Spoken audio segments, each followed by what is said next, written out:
Welcome to the Cosmetic Podcast. This podcast amplifies the topics you want to hear about. Cosmetic means being a person or thing that gives rise to a phenomenon that is dynamic or energizing. Globally minded and locally focused. I'm Rodrigo Ross. I'm Keith Vincent. So today, our topic is, do you accept my apology?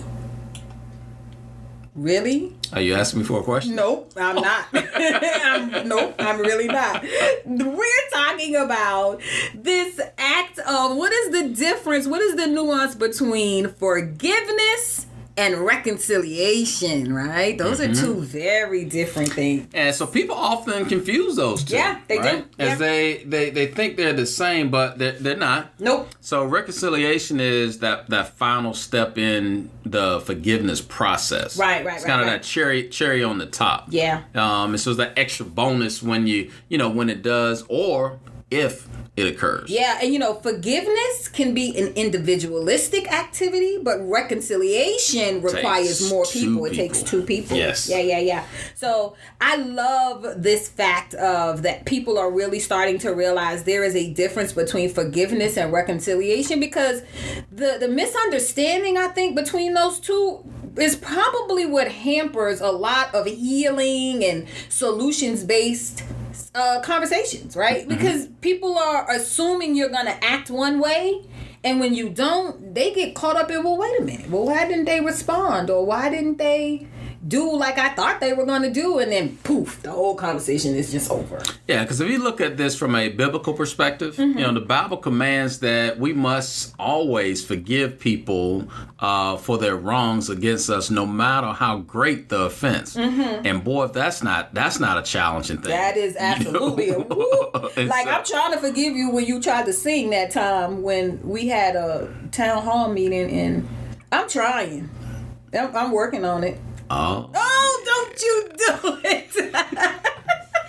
So forgiveness often is, we got to get to this place. So forgiveness is this place where it doesn't necessarily, you don't necessarily have to go and apologize. Like, the forgiveness starts within. Yeah, it's a personal thing. Because you can go and say, I'm sorry, I apologize all day long.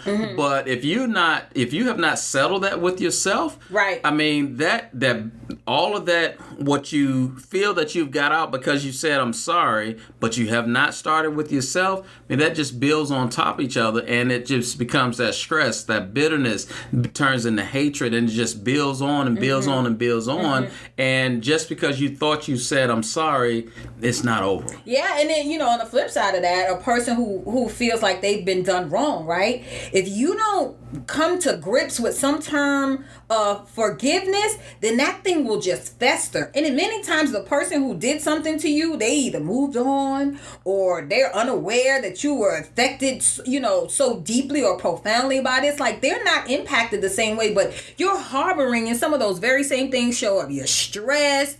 It has an impact on your health. It's keeping you from moving forward, making better decisions about your future or whatever. Like, sometimes forgiveness has absolutely nothing to do with the other person. It is just about you and your healing. Right. So in Australia, they have National Reconciliation Week. Wow. And it's to learn about how shared histories, cultures, and achievements, and to explore how each of us can contribute to achieving reconciliation. Wow. And they look at these 5 dimensions of reconciliation. So one is around race relations. So like, how do we overcome, racism? And then there's equality and equity. How this leveling of the playing field.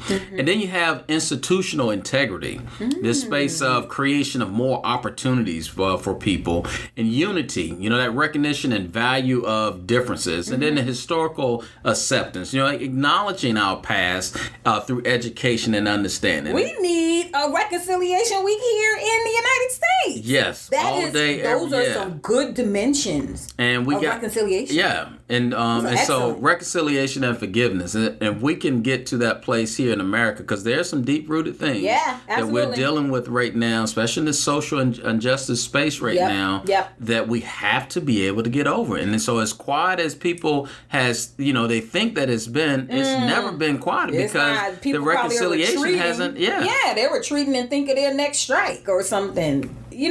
So psychology today has some steps for people to kind of understand and determine, right? For you to self-assess whether or not you are actually forgiving someone, or what is the process? What steps do I need to take in order to forgive? So one step is you got to know exactly how you feel about what happened and be able to articulate about that situation and tell her it is not okay, right? Mm-hmm. Like you got to be able to say specifically, this is what happened. This is my pain point. It is not okay. I do not want that to happen again, right? The other thing is you have to make a commitment to yourself to do what you need to do to feel better. It's not about, this is that really personal piece of forgiveness. Right. You do what you need to do to feel better. You have to understand that forgiveness is for you, and it's not for anyone else. Right? Like, you may absolutely forgive someone for something, but never reconcile. But you got to get past that forgiveness point. At the moment that you feel upset, right, that you feel a pain point is happening, you gotta kind of start to employ some stress management techniques so that thing doesn't just fester and it doesn't get far gone. That knot that gets in your stomach. You know when it's there. You know when it's there. You can say I apologize and I'm sorry, but your stomach gonna say something to you. You didn't forgive them. It's still on your mind. Right. It's still in there. The other part of forgiveness is you gotta put your energy into looking for ways to meet positive goals, not just keep reliving whatever it is that made you mad. I knew that them people told me they had my shoe size, but when I went up there, my size was gone. And I told y'all I was coming. This is totally unacceptable. I want to talk about this. Can we get back on track? But the positive solution was like, well, ma'am, no, they have it at another store. We're going to hold it for you. Matter of fact, we'll ship it to you free. You'll still positive. You got to look for the positive. I forgave them for that. So I'm sorry. And then, you got to amend your grievance story. So instead of talking about how traumatized I was because I didn't get them shoes, this store did a wonderful job of accommodating me when they flat out told me they had my side, and then that's not the same. So Nelson Mandela said, he said, in the end, reconciliation is a spiritual process which requires more than just a legal framework. It has to happen in the hearts. Let me say that part again.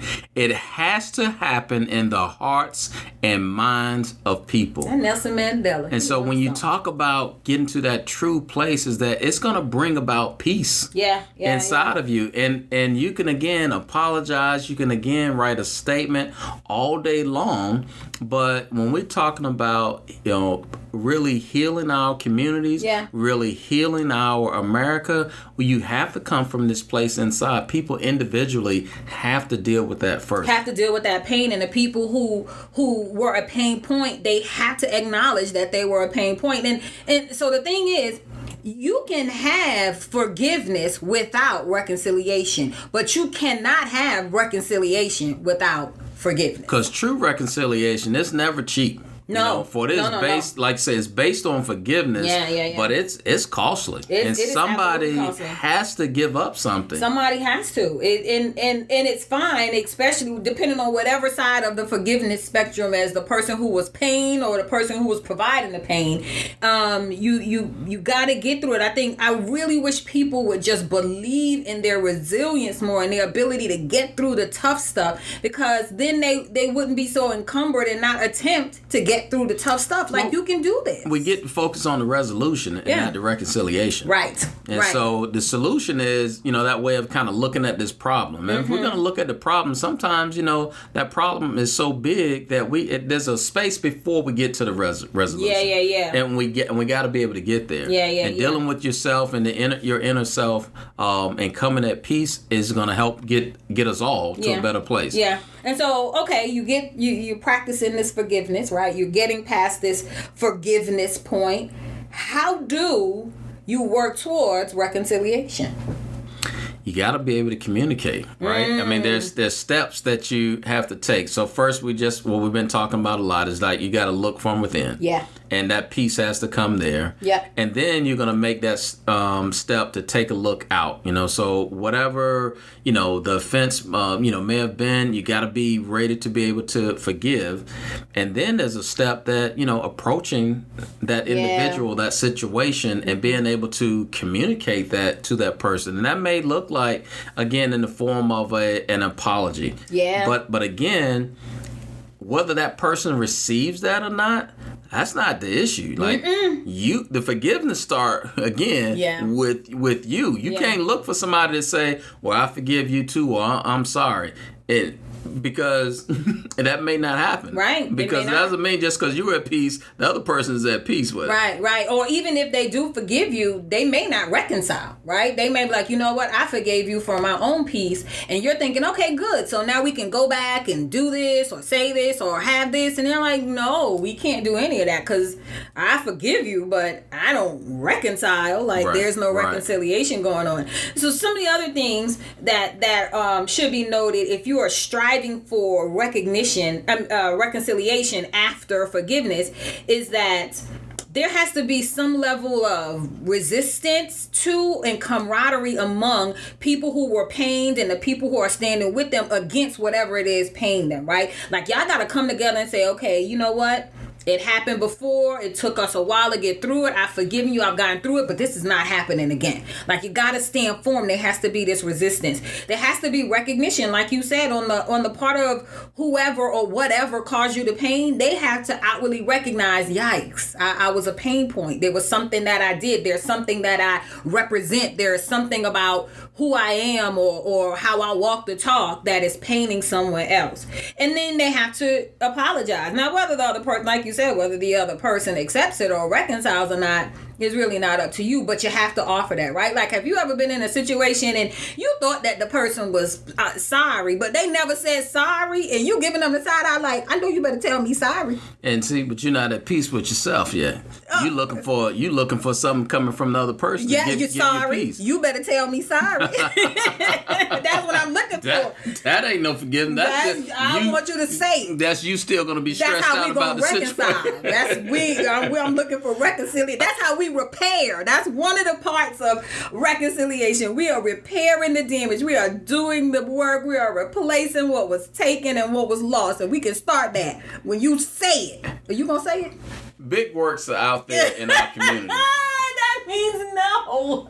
About reconciliation. So what is it in your community that you have to deal with and to come to this place of reconciliation? Yeah. There's lots out there, and people, organizations like ours, the YMCA, are out there, on the front line, working with communities, trying to help reconcile problems that are out there, and bringing people together to have those different conversations. And we just gotta, continue to do that. Yeah, I mean here in Dallas specifically, but organizations of this nature exist all around the country. But Dallas Truth and Racial Healing and Reconciliation, right? Like they live and breathe. Jerry Hawkins, they live and breathe all day, every day to do and foster and create these activities and environments and opportunities for not just forgiveness but reconciliation, right? The act, the verb reconciliation is about action. Yes, and so we want to thank everybody for listening here to Cosnetic today, where our conversations are globally minded and locally focused. Give us some feedback about what you think the difference between forgiveness and reconciliation is at www.ymcadallas.org/Cosnetic. And as always, stay dynamic, stay energized, stay Cosnetic.